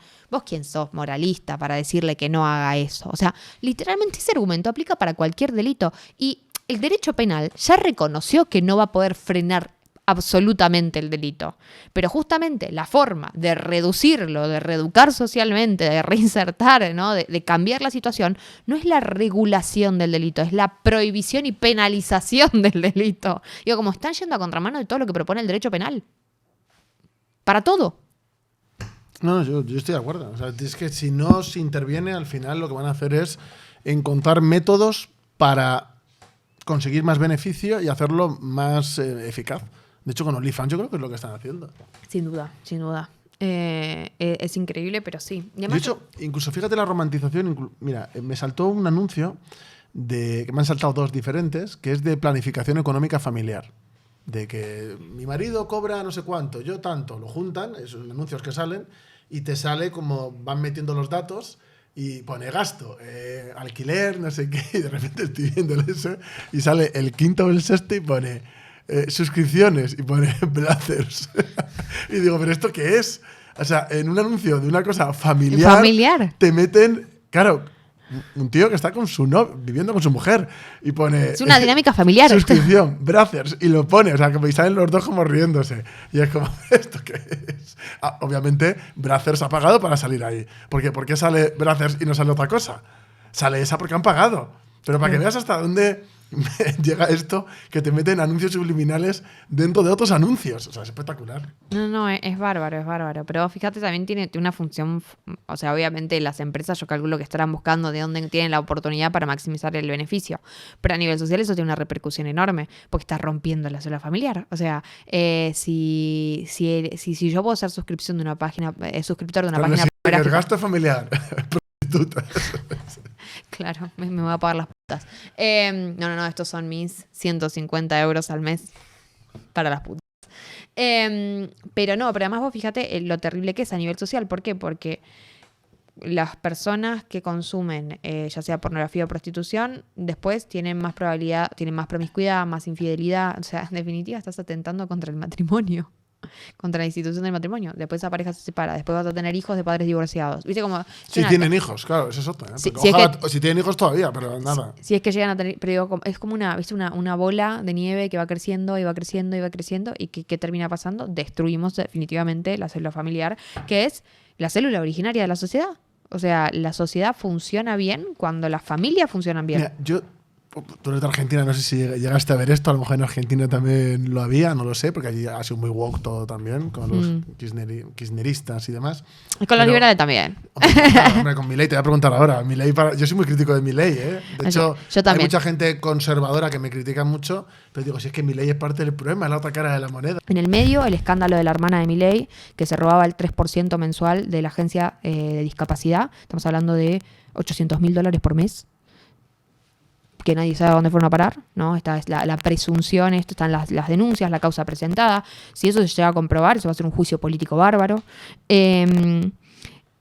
Decíamos, con respecto a salud, un médico del Garrahan, antes de que los precarizaran, porque lo que hicieron fue cambiar hace poquito, toman estas medidas, ¿no? Primero el reclamo empezó porque un médico del Garrahan estaba ganando un sueldo por debajo de la línea de pobreza. El Garrahan es uno de los mejores hospitales pediátricos de la región, o sea, de la Argentina. Es el segundo más importante. Hay uno que está mejor rankeado, pero es más chico. Entonces en realidad es más grande, asume el 70% de los trasplantes que de los chicos de la Argentina. Para que te des una idea, se atienden pobres y ricos, están los mejores médicos ahí. Vos para concursar, es un concurso público, la residencia, para acceder al Garrahan son los mejores promedios nada más. Entonces vos tenés que haber sido médico, te tenés que haber recibido, tenés que estar entre los mejores para elegir trabajar en el Garrahan, y cobra un médico recibido haciendo la residencia con 60, 70 horas semanales de trabajo, con varias guardias al mes, un sueldo por debajo de la línea de pobreza. Empezó el reclamo por eso, el gobierno no les quiso aumentar, empezaron los paros, las movilizaciones, el reclamo social. ¿Qué hizo? Cambió el régimen de residencias. Y ahora el residente, que en general es una figura absolutamente precarizada en casi todos los países, está aún más precarizado, porque el residente hoy en la Argentina ya no es residente, es becario. No tiene aportes para después, aportes jubilatorios. El régimen de las vacaciones cambió. Los fondos para pagarle a las becas no sabemos de dónde van a salir. Hizo un pequeño aumentito que no llega a sacar de la situación de debajo de la línea de pobreza al residente, pero lo precarizaron aún más, ¿no? Y eso fue el beneficio. Y ellos te dicen, no, bueno, nosotros cubrimos todas las vacantes. Los residentes están contentos porque nosotros cubrimos todas las vacantes. Y sí, porque la residencia ya cubría todas las vacantes antes, porque hay vocación y la gente quiere ser médico igual, no porque las condiciones sean buenas, ¿no? Bueno, estaba con ese problema. Y además todo lo que es ciencia y tecnología, Milei, así como ajustó las universidades, ajustó todo lo que es el sector ciencia, y ahora están privatizando empresas estatales de ciencia y tecnología que funcionaban bien. ¿Por qué? Porque tenemos grandes inversiones del Estado que ahora se van a estar licitando a los privados por absolutamente nada. Por ejemplo, entre ellos, ahora hay una en particular que fue escándalo en esta semana, pero dentro del listado de... La estrategia siempre es lo mismo, frenar, desfinanciar. Cuando digo que no funciona, ¿qué hace el Estado con esto que no funciona? Lo descarto, ¿no? Tenemos reactores nucleares que nos dejarían a la Argentina a nivel energía nuclear al mismo nivel que en Europa. O sea, la Argentina está teniendo energía nuclear como si fuera Europa, un país, una economía destrozada, inversión de 30 años de construcción que se terminaron en el 27, en el 28, en el 29, frenados completamente, como el Carem, por ejemplo. Y ahora que se frena porque no es esencial, cuando a partir de ahí podríamos, ¿cómo se llama? Sacar radioisótopos para vender a toda la región, ¿no? Como hacernos cargo de un mercado donde muy pocos están participando y que la Argentina... Eso está muerto, ¿no? Eso está muerto, está frenado. O sea, vos tenés... me olvidé ahora el nombre del reactor puntualmente, es el R10, creo. Se terminaba en el 27. Milei lo frenó el año pasado. Se terminaba en el 27. Se está construyendo hace 30 años. O sea, literalmente estábamos ahí. Ya se había puesto, o sea, los últimos años es una especie de preparación. O sea, está terminado todo, pero es como poner en marcha y asegurarse de que todo está funcionando. Y está frenado. Y ahora, y después de eso decís, bueno, esto que está frenado, que no funciona, que es una pérdida para el Estado, vendámoslo a un privado para que lo compre por absolutamente nada, cuando al Estado argentino nos costó muchísimo construirlo. O sea, vos fíjate cómo funciona. O sea, hay gente que hoy se está llevando y se está llenando los bolsillos de las políticas del mileísmo, pero no son los trabajadores. Es Milei que pide préstamos. Vos no tenés idea de lo que nos endeudó. O sea, ahora fue noticia hace poquito que está ahí Estados Unidos tratando de salvarnos, de ahogarnos, ¿no? Con unos préstamos importantes. Pero en lo que va del año ya se pidieron préstamos al Fondo Monetario Internacional, préstamo al BID, al Banco Mundial. Todos esos préstamos, además, para todos los que dicen que es antiglobalista, se pagan con políticas de género, se pagan con abortos, se pagan con persecución a la libertad religiosa, se pagan con la destrucción de la industria nacional, ¿no? Milei es el tercer presidente que más endeudó a la Argentina frente al Fondo Monetario Internacional en 1 año y medio. O sea, que me digan, ay no, 1 año y medio no es mucho para cambiar el tiempo. Sí, tampoco es mucho tiempo para endeudarte tanto, ¿no? Bueno, esa es la realidad de Milei. ¿Y a dónde se está yendo toda esa plata? Una parte que no tenemos ni idea. Les aseguro que inversión para generar buenas condiciones, en no. Argentina no. No, se está yendo para invertir en el mercado de capitales y que el dólar no aumente. O sea, encima estamos quemando plata, como quemarla en cursos de género. ¿Para qué? Para que él pueda sostener su dólar en 1.500 hasta octubre, que son las elecciones, y después se va a ir a 2.500. Y entonces la gente, digamos, es para tratar de mantener cierto voto. Pero la corrida cambiaria que va a haber después de las elecciones... Es que mira lo que pasó en Buenos Aires. Yo creo que no le va a ir tan bien, ¿eh? Mira, yo creo que hay probabilidades de que les vaya muy mal. Ojalá le vaya muy mal. Ojalá esto termine con un juicio político, porque Milei no se mereció otra cosa. Pero bueno, la dirigencia argentina de los distintos partidos políticos es siempre absolutamente decepcionante. Aquí hay como mucho fandom de Milei, por eso te quería preguntar, siempre que viene o tengo oportunidad con algún argentino, me gusta preguntar porque hay verdaderos fanáticos con él, que creen que Argentina ahora es Estados Unidos de hace 20 años y no. Bueno, que caminen por la calle y que vean a la gente, que escuchen las conversaciones de los supermercados, de la gente dudando si compra jabón en polvo o no, porque es un lujo hoy poder lavar la ropa con jabón. O sea, no sé, yo siento que vive en una realidad paralela. ¿Es cierto que hay gente a la que le está yendo mejor? Sí, hay un grupo de gente a la que tal vez le está yendo mejor. Sus amigos. Sí, evidentemente. Yo creo que a Elstein le está yendo mucho mejor. Yo creo que a, ¿cómo es? Mekorot, la empresa israelí de agua, le está yendo mejor, obvio. Seguro, porque tienen ahí sus negociados en la Argentina. A las empresas mineras también les está yendo bien porque se están llevando todo, están contaminando el ambiente. Y ojo, yo no estoy en contra de la minería, solamente que las reglas que se ponen en Argentina no tienen nada que ver con las reglas que se ponen en Europa. Es altamente contaminante, no dejan nada, enferman a la gente, destruyen el ambiente y es una política extractivista al palo. Entonces, yo no tengo ningún problema. Mejor dicho, creo que ellos no están teniendo ningún problema. Les está yendo súper bien. Ahora, los argentinos de a pie, a los médicos, a los jubilados, a los discapacitados, no les está yendo bien. Yeah. Bueno, pues muchísimas gracias por darme esta conversación tan agradable. Sé que va a ser polémico, pero lo bueno de que en mi comunidad yo creo que piensa bastante como nosotros, así que habrá de todo. Los tenemos acostumbrados. Claro.